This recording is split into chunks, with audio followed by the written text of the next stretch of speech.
Hi friends, আমি সুমিনি চলে এসেছি তোমাদের কাছে ছোট্ট একটি ব্লগ। তো বলো বন্ধুরা, কেমন আছো তোমরা সবাই? আশা করি যে যেখান থেকে আমার ভিডিওটা দেখছো সবাই ভালো আছো, সুস্থ আছো। আমিও ভালো আছি।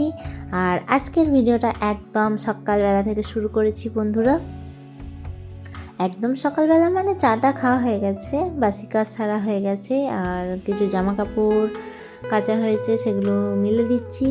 দেখো হালকা রোদ উঠে গেছে, আর এই দেখো দেখেছো বদমাইশি করতে ঠিক পেছনে চলে এসছে। মা যেই ছাদে উঠেছে অমনি ওর আসা চাই। তো এই দেখো বন্ধুরা, হালকা রোদ উঠেছে। এটা কদিন আগের ভিডিও, সেই কারণে আমার মানে গায়ে জামা নেই, কারণ এখন তো ভালোই ঠান্ডা পড়ে গেছে, এখন চাদর ছাড়া বেরোনো যাচ্ছে না। তোমরা দেখে হয়তো ভাবছো যে কী ব্যাপার, শীতের পোশাক পরেনি কেন। তো ভিডিওটা কদিন আগে তোলা ছিল। সকালবেলাটা এত ভালো লাগে সত্যি করে।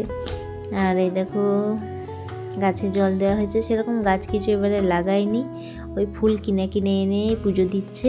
গাঁদা গাছ আর লাগাইনি, কারণ খুব ঝামেলা, মাটি করা, চারা লাগাও, আর খুব বেশি হয়ও না। ওই যে কটা মানে কুড়ি থাকে সেরকমই হয়, তারপরে আর হয় না। এমনি গাছ পুতলে বেশ ভালো লাগে, ফুল হলে দেখতে ভালো লাগে, কিন্তু ফুল থাকলেও সেই গাছেই ফুলগুলো থাকে, ছিঁড়তেও ইচ্ছা করে না, সেই কিনে কিনে এনেই পুজো দিতে হয়। সেই জন্য এবারে আর গাছ বসাবার ঝামেলাই করিনি, ওই কিনে কিনে এনেই পুজো দেওয়া চলছে। আর এই দেখছো আমার কাজের পেছনে এসে বকর বকর বকর বকর করে আমার কাজের দেরি করে দেয়। সকালবেলায় চলে এসেছি পেছনে পেছনে। আর সকালটা কি সুন্দর লাগছে বলো বন্ধুরা। সত্যি সকালটা যেরকম সুন্দর, দিনটাও এরকম বেশ সুন্দরভাবে শুরু করার চেষ্টা করি, কিন্তু সব মানে পরিস্থিতি তো আর সব সময় এক হয় না। এ দেখো ছাদ থেকে আমাদের নিচেটা দেখাচ্ছি, পরিস্থিতি তো আর সবসময় এক হয় না। ভালোভাবে দিন শুরু করলেও দেখবে শেষ টাইমে হয়তো খারাপ হয়ে গেল, বা কিছু খারাপ ঘটনা ঘটে গেল, বা কিছু খারাপ পরিস্থিতি তৈরি হয়ে গেল, কিছু খারাপ সময় তোমার সাথে মানে শুরু হয়ে গেল আর কি। তো মানে দিন মানে ভালো হলেই, শুরু করা ভালো হলেই যে সারা দিনটাই ভালো যাবে তার কিন্তু কোনো গ্যারেন্টি নেই বলো বন্ধুরা।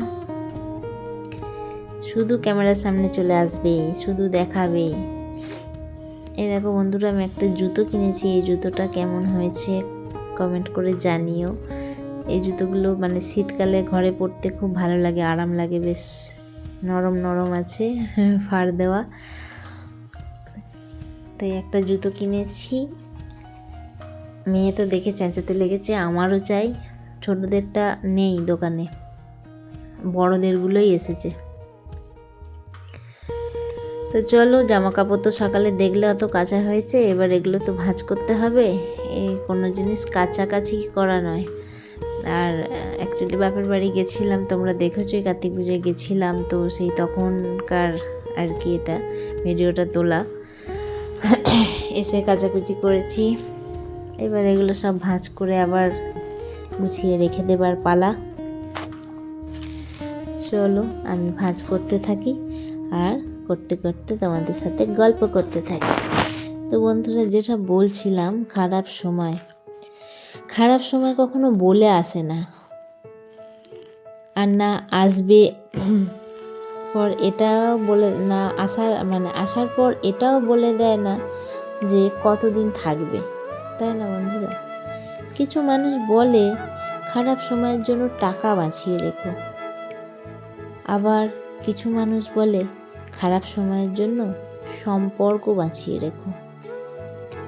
কিন্তু আমি দেখেছি কখনো কখনো এই খারাপ সময় এত লম্বা সময়ের জন্য থেকে যায় আমাদের জীবনে, যে খারাপ সময়ের জন্য জমানো সব টাকা শেষ হয়ে যায়।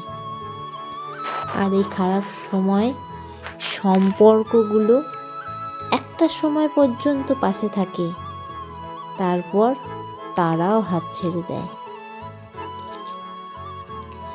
আমার মনে হয় খারাপ সময়ের জন্য টাকা বাঁচাতে পারেন বা না পারেন, খারাপ সময়ের জন্য নিজের যে আত্মবিশ্বাসটা আছে সেটা অবশ্যই বজায় রাখার চেষ্টা করুন।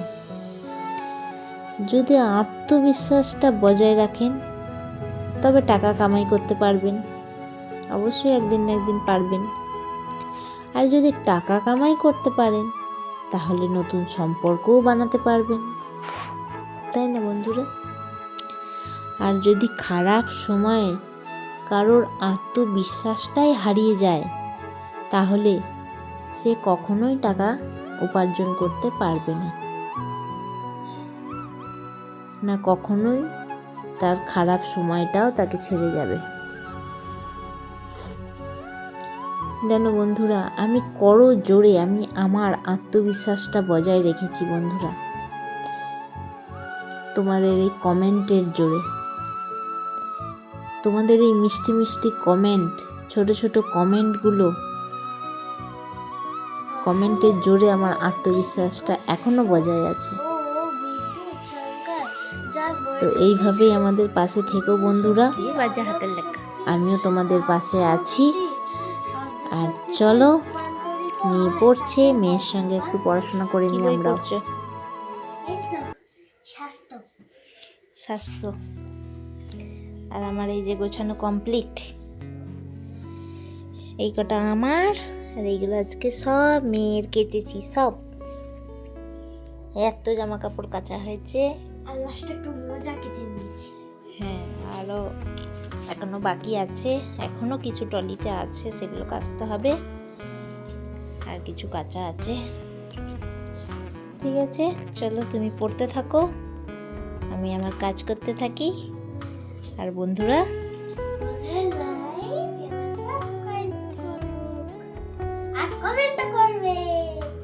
টাটা। ও কি করছো? ইংলিশ পড়ছো?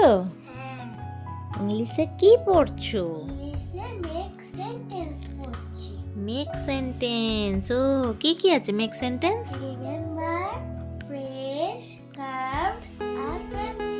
তাই? তা কি কি লিখেছো বলো, কি মেক সেন্টেন্স লিখলে? রিমেম্বার মানে স্মরণ করা। I always remember my childhood day. আমি সব সময় ছেলেবেলার দিনে স্মরণ করি। ফ্রেশ মানে তরতাজা। I like to it fresh food. আমি তরতাজা ফল খেতে ভালোবাসি। কার্ভ মানে খোদাই করা।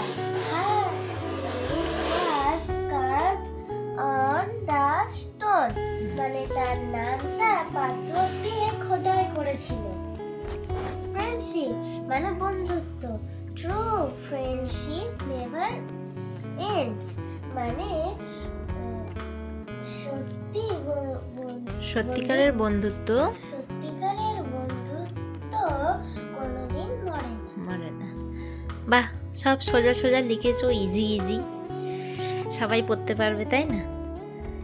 তোমার মতো আরও যার বন্ধুরা আছে তারাও পড়তে পারবে, তাদেরও সুবিধা হবে।